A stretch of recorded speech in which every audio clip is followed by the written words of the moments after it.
5:30 Pacific on BNN.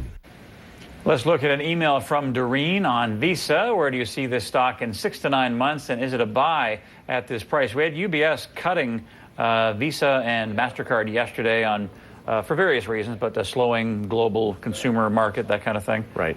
So look, Visa has the #1 global network of credit and debit card operations, and it is a play on the global consumer. It's been a great performing stock.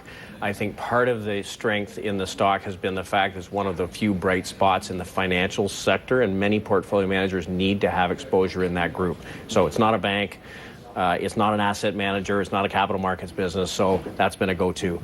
It has been fairly predictable. There is risk based on the global consumer, although, you know, this is a pretty predictable business. And as they have changed some of the rules, like, for instance, they've gone to no signature on transactions, I think up to $50, which will drive some more transactions through the system. I think that it's okay. We own the stock, and it's been a strong performer. I probably would use like $110 as a stop on it because it's not cheap. But you know, you're buying a leader in that industry, and the global consumer is going to continue to grow as a secular trend. Visa will be a big beneficiary of that. All right, so you're content to hang on to Visa right now. Let's talk to Jason. He's in Toronto. He's got a question about volatility. Go ahead, Jason. My quick question was due to all the new data that's coming out in the market. I own Tech Resources and a couple other stocks.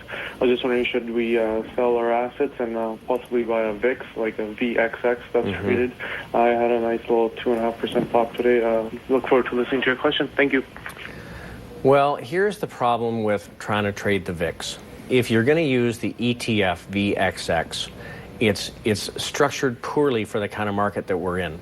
Right now, if you look at the market, near-term volatility relatively low, longer-term volatility expectations are higher. So what they do is they buy a contract, and as it comes closer to maturity, it's going down in value. When it matures, they're going out and buying the long-term contract again, and so you're not actually getting the same performance as you would get in the VIX index you look at that trades. So I get the concept of trading volatility. I think that some large institutional investors have a better way to do it, but for a private investor, the VXX ETF probably is not the right route to go. You just think that's too tough a nut to crack? It's like buying the natural gas ETF, where the problem is with the role of the futures contracts, and there's erosion in the value of the underlying unit. All right, David, an email now on American Capital Management to AGNC. Denise in Toronto would like to get your opinion. She'd like to know what your guest thinks about buying this at current prices. And maybe you could explain the structure. We had a question about Annaly Capital Management yesterday. They're similar. Okay, so quite a chart there. Denise, you may have been looking at our portfolio. This is one of our holdings. We own a number of these mortgage REITs. So a mortgage REIT, AGNC is a company that invests in government-issued mortgages. Okay, so they're issued by the GSEs in the U.S. with basically a government guarantee. This is one of the best managed mortgage-backed REITs, and basically you're buying interest rate and the health of the mortgages. AGNC's invested largely in mortgages that were issued in 2008-9, which are relatively high quality because they were certainly under scrutiny at the time. So if there's like a 14% yield, you want to own this if you think interest rates are likely to stay low or go lower, which is a positive. That's what we believe.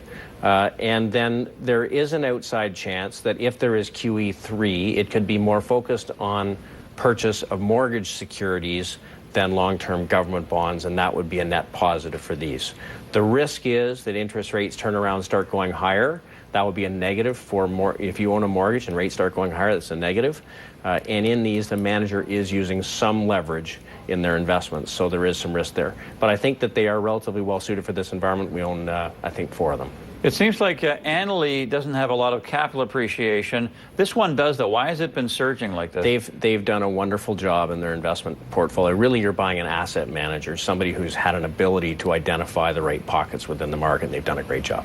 That's quite a chart and quite a yield as well. Sashin has an email here. What's your opinion of Cisco Systems? So technology as a group has been going out of favor. Even today, you know, a stock that we've owned over time and come out of recently, IBM broke down technically. The networking folks have been behaving really poorly, Juniper especially.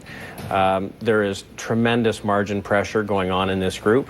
Cisco has a lot of government business. Governments have been cutting back on spending. So I think you got weak margins, weak revenues, and probably not the right place to focus right now. And lots of competition from Hawaii and Japan. And Juniper, and not to mention HP and their offering in the space. And we had a call about stop losses and how you incorporate them into your strategy.